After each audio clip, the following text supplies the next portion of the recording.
ఎవరు ఫోన్ చేస్తున్నారు? Hello hello Manju పాప, ఎలా ఉన్నావు పాప? ఎవరు? నేనెవరో నీకు తెలియదు కానీ నువ్వు మాత్రం నాకు బాగా తెలుసమ్మా. రే, ఎవడ్రా నువ్వు? తప్పమ్మా, ఎదుటి వాళ్ళు ఎవరో ఏంటో తెలియకుండా ఒరే తురే అని మాట్లాడకూడదు. ఏంటి బాగా కోపంగా ఉన్నట్టున్నావు? ఓ, నీ కిడ్నాప్ ప్లాను ఫెయిల్ అయిందనా?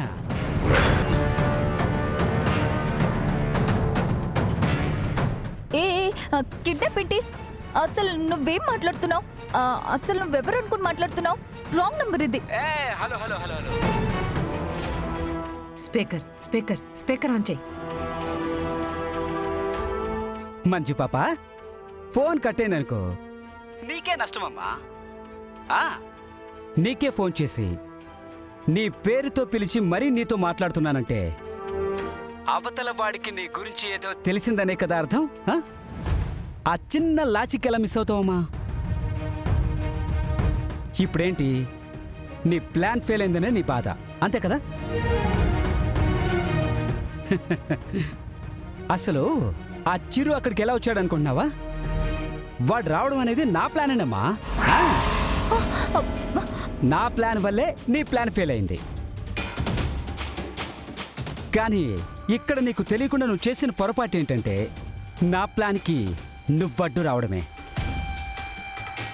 నేననుకున్నది జరగకుండా నీ చిల్లరగాళ్ళు, అదే నీ దగ్గరున్న రౌడీలు ఆపేశారు. ఎవరు నువ్వు? నా నంబర్ నీకెవరిచ్చారు? అసలు ఇదంతా నీకెలా తెలుసు? తెలుసు. చరిత్రలు మార్చే వాళ్ళ తలరాతులు రాసేవాడికి అవతలి వాళ్ళ చరిత్ర తెలియకుండా ఎలా ఉంటుంది పాప? అది కాదమ్మా, ఇప్పుడు నీకు నేను ఎందుకు ఫోన్ చేశానంటే నీ వల్ల నాకు నష్టం జరిగింది కాబట్టి నీకు చిన్న పెనాల్టీ వేస్తాను. జస్ట్ ఒక్క 5 lakhs ఇవ్వాలమ్మా నాకు.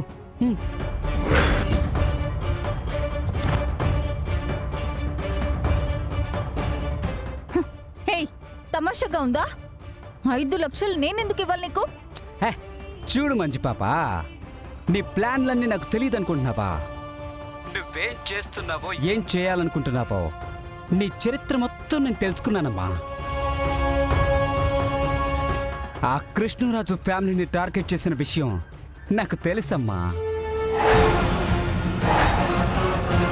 అతని మీద అటాక్ చేయాలనుకుంటున్నది నాకు తెలియదు అనుకుంటున్నావా? నువ్వు కిడ్నాప్ చేయాలనుకున్నది నాకు తెలియదు అనుకుంటున్నావా?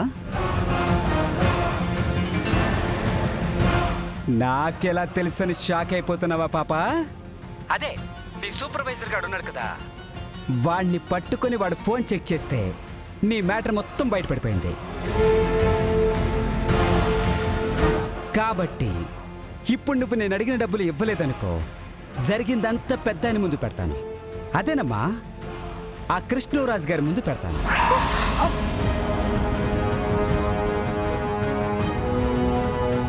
ఆయన ప్రాణాలు సేవ్ చేసినందుకు నాకు కనీసం ఒక 10 లక్షలైనా ఇస్తాడు కదా. నువ్విచ్చేది 5, నేనక్కడికి వెళ్తే నాకొచ్చేది 10 లక్షలు. కృష్ణరాజు గారి దగ్గర తీసుకోమంటావా? వద్దు, అలాంటిదేం చేయకు. నీకు డబ్బే కదా కావాలి, నేనిస్తాను. కానీ ఇప్పటికిప్పుడంటే చచా, మరీ నేనంత దుర్మార్గుణ్ణి కాదమ్మా. నాకు కావాల్సింది నీ భయం. ఆ భయం అలాగే మెయింటైన్ చేస్తూ అదే నీ చేత నాకు డబ్బులు ఇప్పిస్తోంది. ఇప్పటికిప్పుడు ఎవరేమన్నారు చెప్పు? నేనంత నీచుని కూడా కాదమ్మా. సరే, ఒక 2 రోజులు టైం ఇస్తున్నాను. ఈ లోపు నా డబ్బులు నాకు రావాలి. రాలేదనుకోమ్మా, 3వ రోజు నేను కృష్ణరాజు ముందు ఉంటాను. ఉండమంటావా మరి? 5 లక్షలు 2 రోజుల్లో, గుర్తు పెట్టుకో. బాయ్. హలో హలో, ఆగు. ఎవడు వీడు?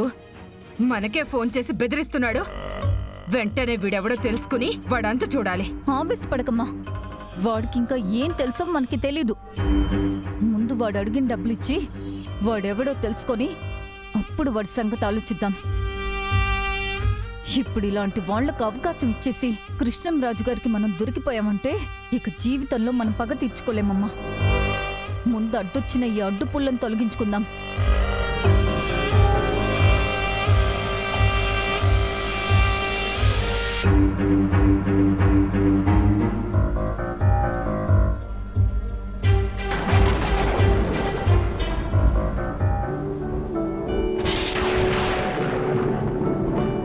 ఏంది బాబా, వర్షం వచ్చేలా ఉంది?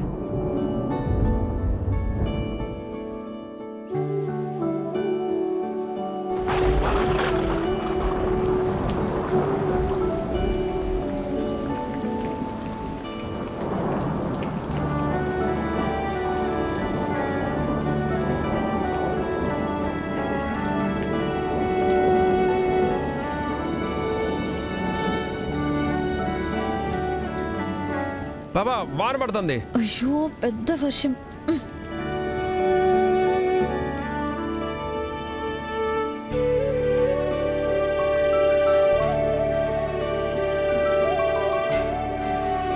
పాపా, వెదర్ చూసినావా? ఇప్పటిదాకా ఎండతో మండతో ఉన్న వాతావరణం చల్లగా ఎంత రొమాంటిక్గా మారిపోయి ఉండదో చూడు.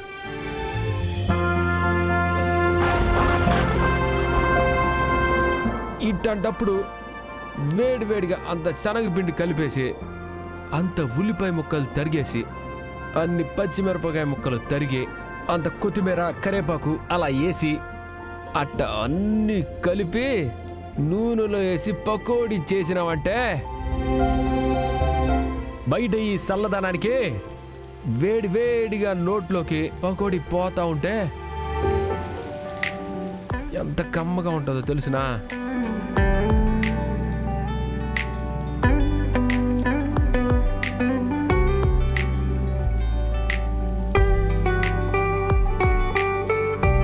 అరే ఏంది పాపా, ఇట్టనగానట్ట తీసుకొచ్చి పెట్టినావు?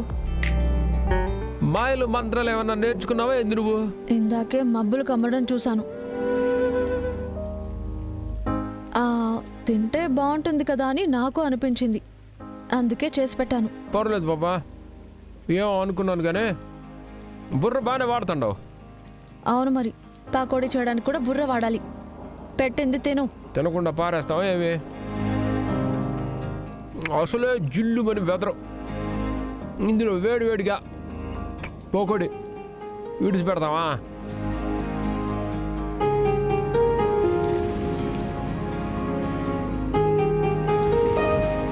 ఏంది బాబా ఇది? తగ్గే మాదిరిగా లేదే. ఏదో కాస్తంత పడి ఆగిపోతే బాగుంటుంది కదా.